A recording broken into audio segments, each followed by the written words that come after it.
I found my best friend in my basement. You need to let me go. Why? 'Cause you just have to. But I don't want to. You have to try, my love. Please don't call me that. The world isn't the same anymore. And you need to brace yourself for what's ahead. If you keep trying to build with the old, crumbling bricks of yesterday, everything will fall apart.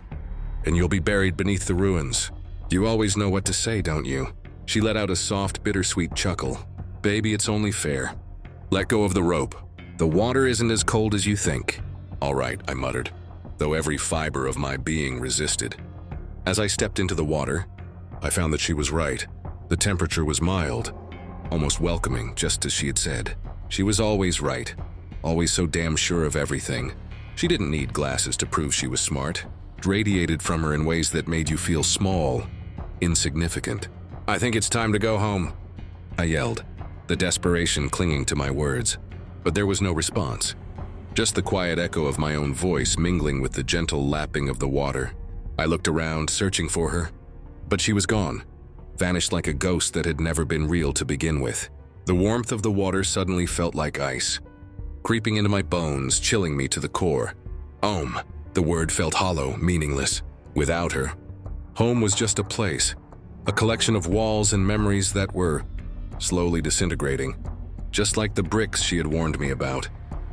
I stood there, ankle-deep in the water, realizing that I was alone in every sense of the word, and the truth of it was suffocating. The rope had slipped from my hands, and now I was adrift without her to anchor me. I had to let go, but instead of relief, all I felt was the crushing weight of loss. I was tearing myself apart every day. If only I had her again, if I could relive the life I once knew, but I needn't prose.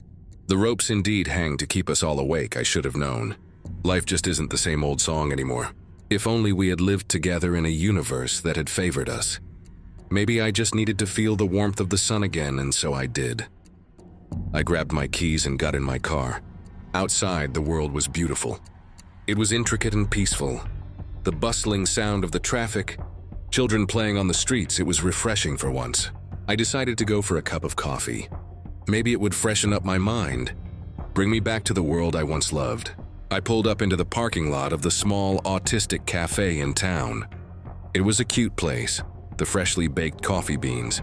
Crumbs of the croissants and donuts made me feel hungry, and I was surprised too. It had been too long since I had enjoyed my meal. Hi, my name is Emily. How can I help you, sir? The petite barista smiled at me. 2 large black coffees and one of those glazed donuts. That'll be $4.99. I used my card to pay. I hadn't time to even withdraw cash from the ATM. I don't need cash to where I'm going. Here's your receipt, sir. Check the bottom. In my slumber, I hadn't realized that she was flirting with me and had written her number on the bottom of the receipt. I smiled. Do you know how old I am? She chuckled. I like older men. Maybe try again in another life, I said as I showed her my wedding ring. Aw, shucks. I waited in the brown leather booth in the far corner of the cafe. Its aura was quite gay but eccentric, feeding off from the energy of the customers, who seemed all busy in their everyday lives, to the nerd with the glasses who typed away at his laptop, to the casual meeting being held with the full-suited men. It kind of reminded me of the life I lived. I was busy too once in my own life. With her, the cafe would have felt dead if it wasn't for the smiles of the first date sharing. A strawberry smoothie together. I picked up my order and got in my car. The engine roared and came to life. I fixed my GPS to where I had last seen her. It was going to be just like our first date. I checked my watch again. 5 minutes had passed since the last time I looked, but it felt like an eternity. The cafe was bustling with the usual weekend crowd, the clatter of cups and murmur of conversation filling the air, but I barely noticed any of it. My eyes kept darting to the door, scanning the faces that walked in, hoping to catch a glimpse of her. You're really nervous, aren't you? Jake, my best friend, leaned back in his chair, a smirk playing on his lips. He took a sip of his coffee, completely at ease. Shut up, I muttered, fidgeting with the napkin in front of me. It's just a first date. No big deal. Jake chuckled, shaking his head. Yeah, sure. Just a first date with the girl you've been talking about non-stop for the past 2 weeks. I shot him a glare, but he wasn't wrong. I had been obsessing over this date since the moment we'd set it up. We'd met online, exchanged messages for a while, and now finally we were going to meet in person. Felt like a huge step, and the pressure was getting to me. What if she didn't like me in person? What if we didn't click the way we did over text? Dude, relax. You'll be fine, Jake said as if reading my mind. Just be yourself. Easy for you to say. You're just here as a wingman, I replied, trying to keep my voice light. But the anxiety was creeping in. Before Jake could respond, the cafe door opened and I saw her walk in. My breath hitched. She was even more beautiful than her pictures. Long, wavy hair, a warm smile that made her eyes sparkle, and a kind of effortless grace that made her stand out in the crowd. She was with her friend who looked equally stunning, but my eyes were glued to her. There she is, Jake said, nudging me under the table. Game time, man. I stood up, my heart pounding in my chest as they walked over. Hi, you must be Emma, I said, my voice sounding a little too high-pitched for my liking. I cleared my throat, trying to regain some composure. Emma smiled, and the nervousness I'd felt all morning started to melt away. Hi, yeah. It's great to finally meet you in person, she said, her voice just as soft and kind as I'd imagined. This is my friend, Sarah, she added, gesturing to the woman beside her. Sarah gave a polite nod, and Jake quickly stood up to introduce himself, smoothly taking over the conversation with Sarah, leaving me and Emma to ourselves. We sat down, and for a moment I was at a loss for words. All the things I'd planned to say seemed to slip away, leaving my mind blank. But then Emma laughed, a light musical sound, and the tension broke. Nervous? She asked, her eyes twinkling with amusement. Yeah, a little, I admitted, running a hand through my hair. But in a good way, I think. I've been looking forward to this. Me too, she said, her smile widening. It's funny.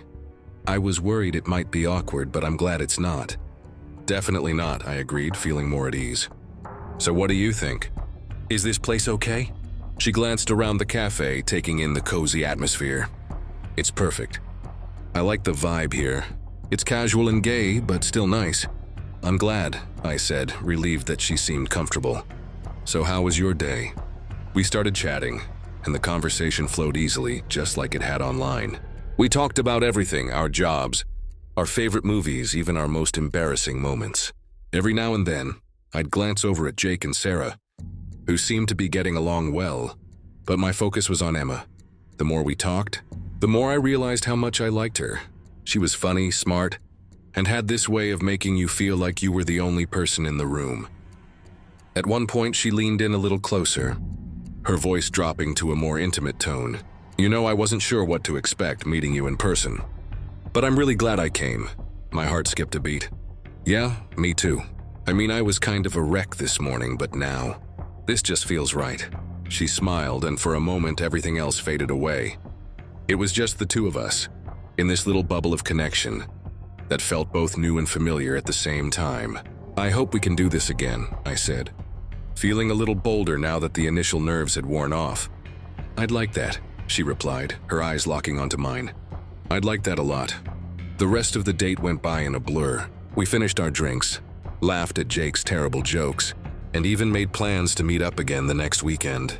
By the time we left the cafe, I felt like I was floating on air. As we said our goodbyes, Emma gave me a quick hug, and I caught a whiff of her perfume, something floral and sweet that lingered in my mind long after she was gone. So how'd it go? Jake asked as we watched them walk away. It was perfect, I said, unable to stop the smile from spreading across my face. I think I'm really going to like her. Jake clapped me on the back, grinning. Told you, man. Just be yourself. Looks like it paid off. I nodded, still watching the spot where Emma had disappeared around the corner. Yeah, I think it really did. I smiled as the memory faded away. I had blacked out and didn't realize I was already at my home. She was waiting for me. When I walked inside the house, it felt warm and the smell felt refreshing. She was cooking. Make sure to leave your muddy boats at the door, babe. And if I don't, then you'll meet a fate worse than death, partner. I chuckled and kissed her neck. Hey, good looking, what's cooking? I found some leftover meat in the basement freezer, so I decided to make steaks for dinner. What freezer? The night was perfect, at least on the surface. The table was set with our best china, a bottle of red wine breathing on the counter, and the steak resting just the way she liked it, medium rare, with a side of garlic mashed potatoes. The flicker of candlelight danced on the walls, casting a warm, golden glow over everything. She looked beautiful, sitting there across from me, her smile soft and sweet, like it always was when she was happy. But something felt off. There was a dull ache at the back of my mind, like a distant memory trying to surface. "Anyways, can you fix the table, honey?" she asked, her voice gentle but insistent. I nodded, pushing away the unease. "Of course," I said, getting up to steady the wobbly leg. I could feel her eyes on me as I worked, her gaze like a weight on my shoulders. But I didn't look up.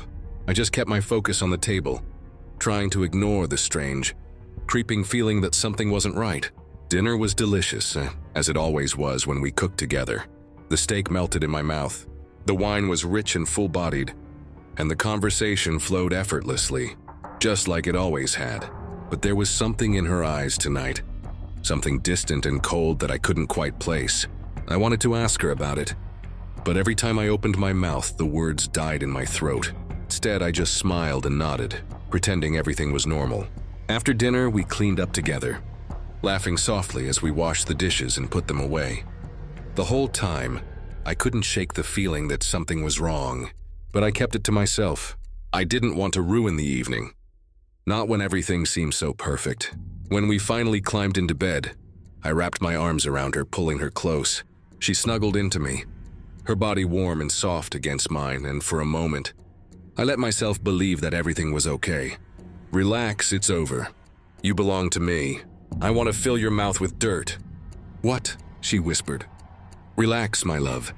It's over now, you can never leave." Just then, a loud crash came from downstairs. My eyes snapped open, my heart pounding in my chest. She stirred beside me, but I gently shushed her, kissing the top of her head. "Stay here, I'll check it out," I whispered, slipping out of bed and grabbing the baseball bat from the closet. The floorboards creaked under my feet as I made my way down the stairs, the darkness closing in around me. The house was quiet, too quiet, and every shadow seemed to move as I passed. When I reached the kitchen, I saw a figure standing there, shrouded in darkness. My breath caught in my throat as I gripped the bat tighter. "Who are you?" I demanded, my voice shaking. The figure didn't move, didn't speak, just stood there, staring at me with eyes that seemed to glow in the dark. I took a step closer, my heart racing. I said, "Who are you?" "Ethan." The voice was low, rasping, and familiar. Too familiar. "What?" I whispered, my heart sinking. "How do you know my name?" The figure didn't answer. It just stood there, its eyes locked on mine. Its expression twisted, with something that looked like pain, and it pointed at something. When I looked away to what it was pointing, I heard it, the sound of something moving in the basement. Something heavy and slow. I turned away from the figure, my heart in my throat as I made my way to the basement door. The smell hit me before I even reached the stairs, a putrid, rotting stench that made my stomach turn. I gagged, covering my mouth as I descended into the darkness, the sound growing louder with every step. When I reached the bottom, I saw him, Jake, tied to a pole in the middle of the room, his body broken and bloodied, his eyes wide with terror. He was dead, skinned alive, and parts of his flesh had been ripped apart, as if something had been feeding on him. But that wasn't the worst of it. I stumbled back, my mind reeling, trying to make sense of what I was seeing. And then it all came rushing back, which in my slumber, I had forgotten my wife, her death, and the day I found out about Jake. The rage, the grief, the overwhelming need for revenge. I had captured him, brought him here, and made him suffer for what he'd done. But that wasn't enough. No, it wasn't nearly enough. I had dug her up. My beautiful, sweet wife. I had dug her up from her grave, brought her back here, and pretended that everything was normal, that she was still alive. But she wasn't. She had been dead for 5 years. The woman upstairs was nothing but a rotting corpse, her flesh decaying, her bones brittle and cold. I had lost my mind completely. I stumbled back up the stairs, the reality of what I had done crashing down on me like a tidal wave. When I reached the bedroom, I saw her, my wife, her body decomposing, lying in our bed. I had been living with a corpse, pretending she was still alive, pretending that everything was okay and everything was okay. She is mine. She is mine. You are mine. You will always be mine. I fell to my knees, my body shaking with sobs when I heard it. A knock at the door. The police? They had finally come for me and the figure is there no more. Who? Breaking news. Local town hero found inside abandoned house. After being missing for 2 years, Mr. Ethan Cross, a reputable civil engineer, has finally been found hiding inside his own house. Mr. Ethan Cross had been missing for the past 2 years since the brutal rape and murder of his wife. Police found 2 bodies inside the house, which has been identified of Jake Mueller, a close friend and business associate of Mr. Ethan Cross and Emma Cross, his late wife. Police reports detail that Mr. Ethan had kidnapped Jake and had cannibalized his body. He had also dug up the grave of his late wife and had been living with her. Police had also found several notes and writings of the wall which pinpoint Jake as the murderer of Emma Cross, evidence of which was previously insufficient and had saved Jake from being a prime suspect in the case. Mr. Ethan Cross has since been institutionalized in Mount Massive Asylum for treatment of depression, schizophrenia, and bipolar I disorder. The house's windows had been boarded up, and the neighbors had been complaining about the putrid smell coming from the house, but no one had checked it out. And now the world knew the truth, that Ethan Cross had lost his mind, completely and utterly, lost in a twisted fantasy where his wife was still alive, and everything was perfect. But it wasn't. It never had been.